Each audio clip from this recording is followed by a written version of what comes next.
descobriu que existiam esses grupos, que existia a nova ordem mundial? Cara, olha, eu estudo isso. Quando eu era adolescente, eu lia um pouco mais dessas coisas sobre Atlântida, sobre civilizações perdidas. Eu lembro que eu comprei um livro quando eu tinha uns 12 anos também, do David Childress, um autor americano, que era isso, era As Civilizações Perdidas da América do Sul. Né? Então eu já me interessava disso, mas eu ainda não sabia exatamente sobre essa questão de tecnocracia, né? O que é tecnocracia? Quais são esses órgãos que existem, por exemplo, como o Fórum Econômico Mundial, né, qual que é a agenda deles? O Clube de Roma, Comissão Trilateral, né, o CFR, Conselho de Relações Internacionais. Quem manda nesses órgãos? Qual que é a história por trás deles? Né, que a gente às vezes vê no jornal, na TV, o FMI, o Banco Mundial. Tá, você ouve falar, mas você não sabe quem são, quem que está por trás, qual que é a ideologia, eles têm ideologia, né? Os fundadores, qual que é um pensamento por trás disso, e tudo isso tem. Só que demanda um tempinho aí para você pesquisar e você descobrir. Então, tem mais ou menos uns 20 anos, assim, eu comecei, quando eu estava já nos Estados Unidos, né, nessa temporada, e quando eu voltei para o Brasil, então, tanto que, né, como eu te falei, no Aurora já escrevia isso, né? Uhum. E que, cara, é impressionante por isso, porque, por exemplo, se eu tivesse aqui o caos, eu ia te mostrar, eu já tinha colocado questão de por exemplo, pandemia, e às vezes eu leio e falo, caramba, né? Foi meio, sei lá, né? Assim, questão meio inconsciente, assim, mas muito de tecnologia que a gente está vendo, por exemplo, leitura de íris, né? Eu não quero dar muito spoiler aqui também, senão, né, vai perder a graça para quem lê. Mas tá tudo, cara, tá tudo ali, né? Então basicamente isso, é o quê? É esse pescador que passa por esse processo, né, de virar, né, né, vou deixar aberto aí para as pessoas também que lerem. Será que isso é sobrenatural, é metafísico? E ele começa a ser perseguido pelo governo americano e por sociedades secretas dentro do governo americano, né? Daí faz menção a Skull and Bones, né? Quem já ouviu falar. O que é isso? Skull and Bones é uma sociedade secreta baseada na Universidade de Yale, em Massachusetts, lá nos Estados Unidos. E é basicamente a origem da CIA. Você tinha o avô do presidente George Bush, Prescott Bush, que é um dos fundadores. E toda a família, né? O pai do George Bush, o George Bush Sr. também foi Skull and Bones. E é uma sociedade secreta, né? Que lá, por exemplo, o lugar lá no campus da Universidade de Yale eles chamam de a tumba, the tomb. É totalmente fechado, não tem janela, e pouquíssimas pessoas eles chamam tapped. As pessoas são iniciadas, são escolhidas, eles veem, né, quem seriam os alunos proeminentes, e depois você vai ver quem foi Skull and Bones está em todos os lugares de poder nos Estados Unidos, nas grandes companhias, nos lugares estratégicos. Todos são diversos presidentes, como também maçons, né? Diversos generais americanos também são todos maçons. O objetivo dessas sociedades secretas é mandar no mundo, é ter o poder, é ter privilégio? O que eles querem? Bom, esse assunto aí é bem profundo, né? Primeiro, tem várias sociedades, né, ao longo da história, né? Por exemplo, Pitágoras, que a gente aprende na escola, né? O Teorema de Pitágoras, ele tinha uma sociedade secreta, né? Pitagórica, esotérica, na Grécia Antiga. As pessoas ficavam 5 anos com voto de silêncio para serem admitidos na escola pitagórica, né? Então, toda essa...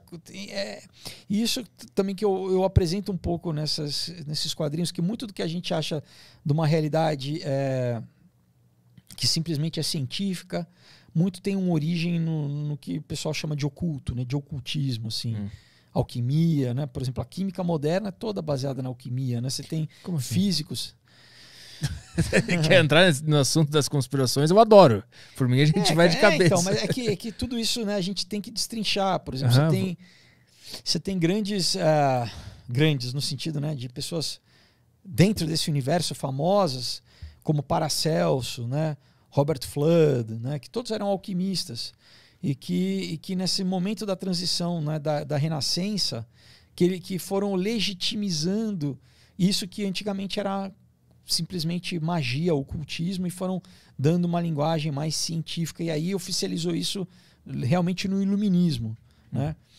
Mas, por exemplo, né, o Newton era um cabalista, um esotérico, né, um profundo... Né, então o cara é simplesmente o pai da física moderna, né? Ele escreveu Principia Mathematica, né?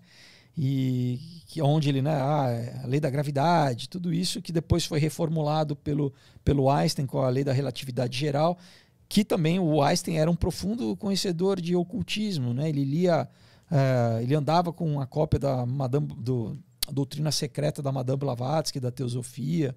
Então muitos insights dele ele tirou dessa questão. Por quê? Porque, enfim, não sei se o pessoal está achando interessante isso, mas... Não, aqui o pessoal gosta. Aqui, o pessoal do chat está adorando. A nossa audiência adora isso. Eu adoro esses papos, eu adoro isso aí. Eu fico à vontade, pode explicar que eu tô vidrado no assunto aqui. A verdade é a seguinte, né?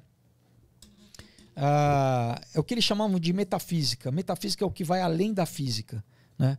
Então, sempre a humanidade, ao longo da Idade Clássica, do século, sempre teve essa noção de que a realidade não se resumia àquilo que é material. Né? E os grandes, né, os magos, os grandes, né, em vários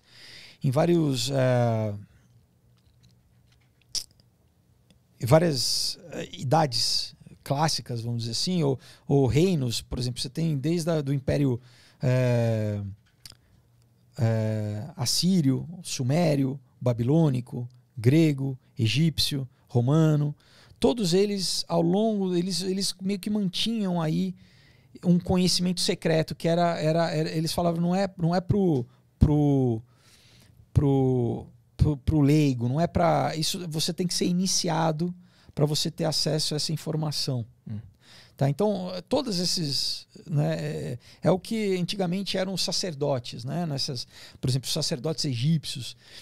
Eles detinham... Né, então, eu tive a oportunidade de ir no Egito lá, cara. Quando você vê a pirâmide pessoalmente, cara, você fala, é tecnologia. Entendeu? É tecnologia, pura tecnologia. Né? Então, o que a magia, a princípio, fazia? Era uma forma de você controlar a realidade. Né, manipular a realidade. O que a ciência faz também? Basicamente é isso, a ciência manipula a realidade, né? E, então, basicamente, a gente vê ao longo aí dos séculos pessoas, figuras, né? Como, né, eu citei alguns, ou como, por exemplo, Francis Bacon, né? E muitos filósofos também mais conhecidos, Voltaire, né? Kant. Eu, por exemplo, visitei a casa do Kant lá em Frankfurt, na Alemanha. O cara ele era um Rosa Cruz, ele era um profundo conhecedor de esoterismo, né? Todos, na verdade, conheciam muito disso. E o que aconteceu? Qual foi a grande virada, né, no iluminismo? Que não é à toa que a palavra é iluminismo, né?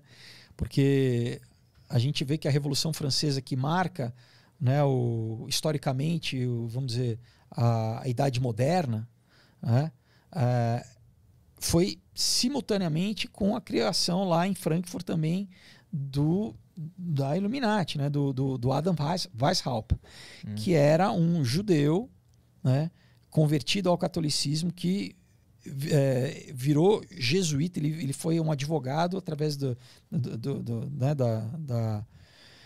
da organização jesuíta, que por si só né, nasceu lá na Espanha 2 séculos antes, com Inácio de Loyola, que eram chamados alumbrados, que são iluminados. Sempre essa questão de ser iluminado, de ter uma revelação.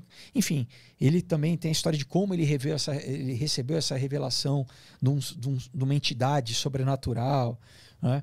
E ele teve dinheiro, né, dos Rothschild. Na época, o patriarca, né, que era lá em Frankfurt. Na verdade, o nome não é nem Rothschild, o nome é Bauer, o sobrenome. Rothschild é porque ele tinha uma casa de penhores que tinha era um escudo vermelho. Então, em alemão, isso quer dizer escudo vermelho.